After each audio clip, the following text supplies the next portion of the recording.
court cannot describe you in any other way than a devil in disguise. She did not deserve to perish at your hands in the way that she did. Your cold-heartedness towards the deceased is evident from your conduct after you killed her. You went on with your life as if nothing was wrong and nothing happened. The cause of her death could not post-mortem be established, and it was left to the court to make such a finding. In sentencing you, the intention is not only to punish you for what you had done, but also to serve as a warning to others that this type of conduct, and I'm stressing abusive conduct towards women, will not be tolerated in our society. As far as the interest of society is concerned, no sentence that the court will impose today will bring back the deceased to life. She is now gone forever, thanks to you. Her memory will still live on, however. Yes.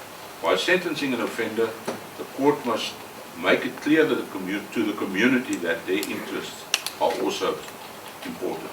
And the community has a right to know that she did not die in vain.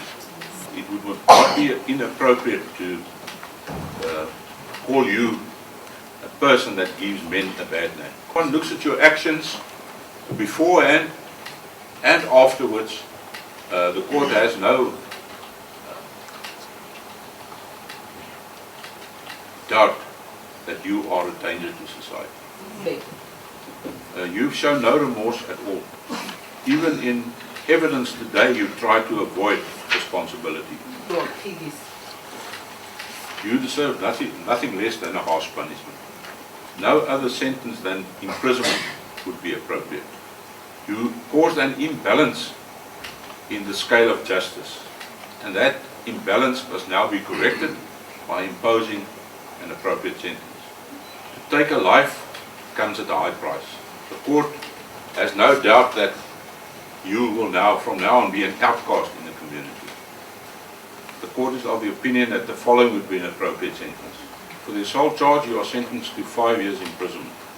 For murder, you are sentenced to 30 years imprisonment. For the attempt to defeat or obstruct the cause of justice, you are sentenced to 4 years imprisonment.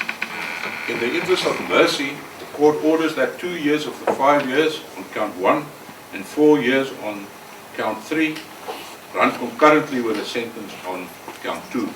Your effective sentence is therefore 32 years imprisonment.